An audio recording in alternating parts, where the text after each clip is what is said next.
Size does matter, especially when you've got the biggest penis in Hollywood. Many of these sexy celebrity men have had their size confirmed by exes, co-stars, and groupies, while others are simply speculation. Hardly anything is off limits when it comes to celebrities, even the things most people would rather keep to themselves. But some famous faces have even gone as far as exposing their manhoods, or at least how big they are. From awkward paparazzi snaps to TMI confessions, fans know more about some celebrities than they could have ever wanted to. We're talking about the kind of men who could make even the most jaded starlets swoon with a mere glance. Now, we don't want to be too crass or indiscreet here, but let's just say that these men were definitely blessed with some impressive equipment. They weren't just leading men, they were endowed with leading, well, you get the idea. So, hold tight to your seat and grab some popcorn while we fill you in on juicy details of these Hollywood legends' anatomy. When it comes to naming off some of the big guns of old Hollywood, we'll be dishing out the dirt and the puns on the likes of Milton Berle, Frank Sinatra, and even the one and only Errol Flynn and the star of TV's F Troop, Forrest Tucker. Stories abound about the aforementioned gents and others, but the ones about Tucker tend to be the most, jaw-dropping and amusing. Number 1. Forrest Tucker. Now, Forrest Tucker was a big guy to start with at 6 feet 4 inches, and he got his start in films rather auspiciously as a man who sparred with Gary Cooper in The Westerner, 1940. Luckily for him, his career carried strongly due to his abrasive, brash, and rough-at-the-edge nature, which made him one of Hollywood's top supporting characters. Tucker saw an opportunity to help out during the WQ and took a break from the screen until he got back after the war to feature in movies like Errol Flynn's Never Say Goodbye, 1946, to The Yearling, 1946, to Sands of Iwo Jima, 1948, which earned him a little attention. He went on to play in 1953's Laughing Ann, where there seemed to be something penduluming around the right side of his lower part. However, one thing about Tucker was that he knew he got it, and he was never shy about it.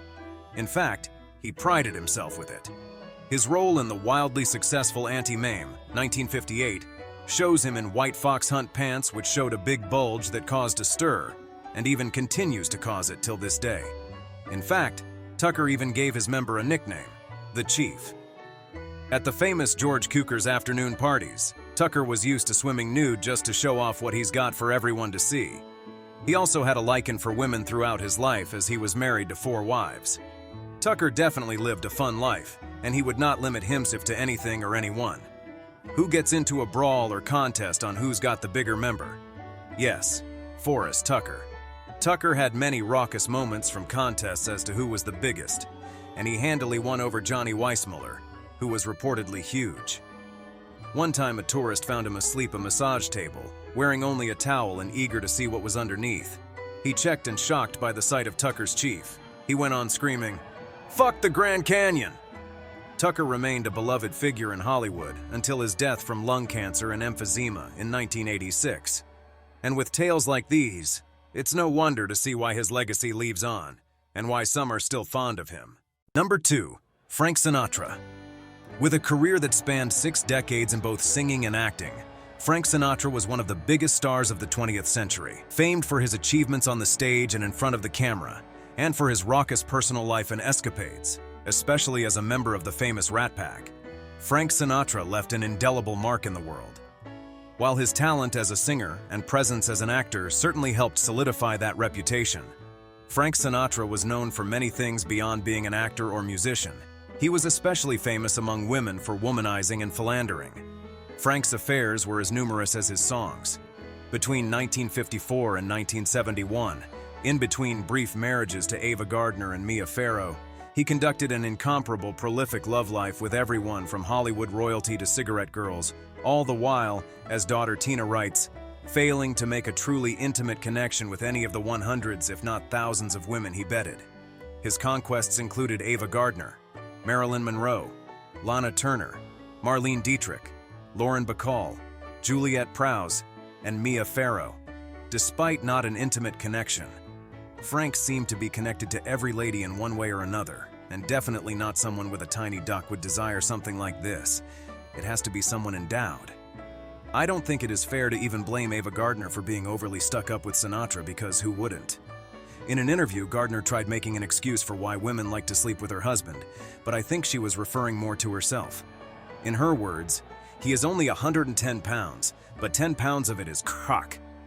Gianni Russo, Frank's friend, also sang praises about Sinatra, saying he never leaves women wanting, as he was well endowed, so he didn't leave these women wanting anything. His valet also revealed that Frank had a special underwear made to contain and conceal his size in public. Sinatra himself once said, "We're animals, each and every one of us. That's what we are, and we're damn proud of it too. I'm just looking to make it with as many women as I can." Number 3. Milton Berle. On Gilbert Gottfried's Amazing Colossal podcast, Gottfried and his co-host, comedy writer Frank Santopadre, primarily interview guests from the golden age of Hollywood, many of whom actually worked with Milton Berle. "Whenever we have a guest that worked with Uncle Milty," says Santopadre, "Gilbert will inevitably ask them if they saw his penis. Most said they hadn't, but Jeff Ross and Alan Zweibel both said they saw it, and they confirmed its legendary size." According to Alan Zweibel, one of the writers and producers of the Saturday Night Live show, which Berle was a part of, Alan says, "And he just takes out this anaconda. He lays it on the table, and I'm looking into this thing, right? I'm looking into the head of Milton Berle's dick. It was enormous. It was like a pepperoni." Milton Berle, who began his career as a child actor, quickly became a prominent figure in the vaudeville theater scene, which was popular in the US during the 1930s. When his show, Texaco Star Theater, premiered in 1948, it became so popular that it reportedly doubled television set sales. Berle was known for his shows where he invited black talents, earning him a favorable reputation. However, his reputation was tarnished by his habit of stealing jokes, which he admitted to in an interview with the New York Times, in which he said, "Like every comedian, if I heard a joke that I thought would work, I used it." It seemed like this idea didn't sit right with a couple of people, especially sponsors like Texaco and Buick, who stopped being partners with Berle and ultimately caused his show to be canceled. Berle then focused on making appearances on television, including odd guest spots on shows like Batman and The Love Boat. Although Berle never participated in any sex scenes, he has managed to earn a reputation for being well-endowed like some of his colleagues, and he also got quite famous amongst some of the ladies who testified to the size of his cock. Marilyn Monroe, who worked with Berle on the set of Ladies of the Chorus, 1948, and Let's Make Love, 1960, was rumored to have personally attested to his size, saying, "He had the biggest cock in Hollywood and had her best sex with him." Truman Capote quoted her as saying, "Christ! Everybody says Milton Berle has the biggest schlong in Hollywood." Unlike Tucker, who liked to show off what God gave to him, Milton Berle was known for being coy when it came to questions about the size of his manhood, particularly in his earlier years. But as he got older, he became more comfortable discussing the topic. Generally speaking, his willingness to talk about the size of his manhood seemed to largely depend on his mood. At times, when asked about what he was packing, Berle would quickly change the subject or make some kind of vague comment that amounted to a non-answer. However, speaking in an interview some many years ago, Berle seemed to be more than happy to address the question about his endowment. Perhaps he had a very fulfilling night before the interview, because he was thrilled to share how at 88 he still got an erection, even though he blacks out after getting all aroused. Not everyone gets to live that long yet, even dream of having an erection. So it must have been quite a sensation for Berle at the time. Berle lived a fulfilling life with a clean career, impacting people he came across after living a full 93 years of his life. Number 4. Burt Ward. Ward has managed to secure a place for himself in the Batman franchise since the 1960s, after playing Dick Grayson's Robin, the sidekick of Batman, played by Adam West, in the television series Batman, 1966-1968. Its theatrical feature film, the Saturday morning animated series, The New Adventures of Batman, 1977, the 2-episode pilot Legends of the Superheroes, 1979, the animated reunion films Batman, Return of the Caped Crusaders, 2016, and Batman vs. Two-Face, 2017, and the live-action television event Crisis on Infinite Earths, 2019, before going on to receive his own star on the Hollywood Walk of Fame in 2020. In an interview with Page 6 in 2020, Ward revealed that the bulge under his superhero tights was deemed too large for TV. His bulge was so big that ABC, the network that aired the show, considered taking action to change that. According to Ward, they thought that Robin had a very large bulge for television, he said, adding that the studio sent him to see a doctor who prescribed a medication that would shrink me up, as he put it. Ward said he was put on medication to help shrink him up, but he quickly stopped taking the medication after 3 days when he feared it would affect his ability to have children, and he wanted to have kids. Instead of taking the drugs, he used his cape to cover up his bulge. In the same interview, Ward also shared that his co-star Adam West had the opposite problem and had Turkish towels put in his undershorts to enhance his bulge. This revelation has caused a bit of uproar, and many people have wondered if this can be true, how desperate he can be, and even if it's all worth it in the long run. On the New Zealand Media and Entertainment podcast show, ZM's Fletch, Vaughn, and Megan asked if it was worth it. I think how long Ward got to spend on the show answers our question. And if he says his cape really did cover it, then I leave us to wonder if this bulge is really as big as imagined. Number 5. Errol Flynn. The famous Hollywood swordsman, Errol Flynn was renowned for skills, good looks, and fame. Errol Flynn was not a man who became a movie star, and then, on the back of fame and fortune, became an inveterate scoundrel and seducer. Flynn was a man who was already an inveterate scoundrel and seducer, who then happened to become a movie star, and just about laid every woman in Hollywood. He is the real deal, the realest deal Hollywood's ever put forth. If you've never watched an Errol Flynn movie, watch this 3.5-minute clip and tell me there's ever been an actor more compellingly seductive and charismatic than Flynn. But with good looks often comes trouble, and Flynn's reputation was equally famed for his womanizing tendencies and his daring performances in swashbuckling movies.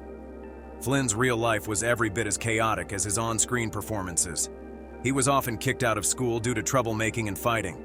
He got a little level-headed. As he grew, he seemed to channel his troublemaking to chasing women instead.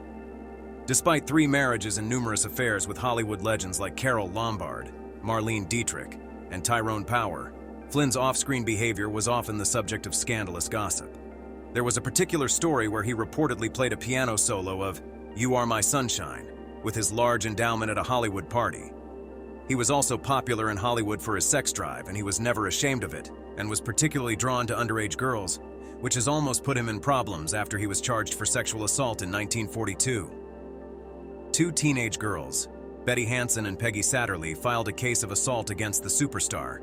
But luckily for Flynn, the jury found him not guilty of all charges, and he was freed. Even though Flynn was freed of these charges, many believed he did really harass those girls due to the sexual maniac that he was, and the trial left a permanent mark on his on-screen persona as a romantic adventurer. After a near-death encounter in Vancouver, Flynn wrote in his autobiography, "My Wicked, Wicked Ways. I had by now made about 45 pictures, but what had I become? I knew all too well. A phallic symbol. All around the world I was, as a name and personality, equated with sex." While asked by a local reporter why he is constantly surrounded by underage girls, Flynn shot back, "Because they fuck so good." According to the coroner who saw him in his last minutes, Mr. McDonald wrote on how big Flynn's penis was. Errol Flynn was no larger and no smaller in his stature, his jewels, his endowment, than any other man. So there may well be hope for the inferior feeling of males of the world if, indeed, that's the sort of thing they're concerned about. Number 6. John Dillinger. John Dillinger was a notorious gangster in the 1930s who troubled the FBI so much that when he was finally caught, he was rumored to have been gunned down for there to be peace in the world.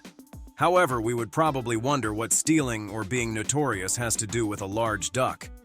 Well, after the death of John, a bizarre tale followed that the gangster was very well endowed, and his allegedly unusually large member was removed and put on display at one of the Smithsonian museums in Washington, D.C. The institution denies having possession of this piece of classic Americana, though some claim that the museum's curators will fabricate excuses for why it's not on display, rather than deny its presence. The origin of this rumor is unknown, as there is no documentary evidence indicating that Dillinger was known for his sexual prowess or his possession of a large member during his lifetime. Some people are of the opinion that a photograph taken after Dillinger's death, which showed a bulge, must have been mistaken for his genitals, which gave rise to the legend. A less well-known version of the story insisted that, no, it wasn't in the Smithsonian, but at FBI headquarters, that for years it rested in a jar on J. Edgar Hoover's desk. It is possible that the FBI, who had been pursuing Dillinger for years, may have been responsible for the rumor. It's possible that they may have wanted to further humiliate him by emasculating him symbolically and displaying his member in a museum. Although this theory is unproven, it's a satisfying one for those who believe that the FBI was capable of such a vindictive act. While the certainty of the story is not properly recorded, many have said they've seen the alleged doc before, and according to a Bob Wells on a blog post, he says, "From what I can remember, it was about 14 or 15 inches long." Regardless of the truth behind the legend, it remains a fascinating and strange part of American folklore. Number 7. Gary Cooper. Plainly speaking, there was no cowboy handsomer than Gary Cooper.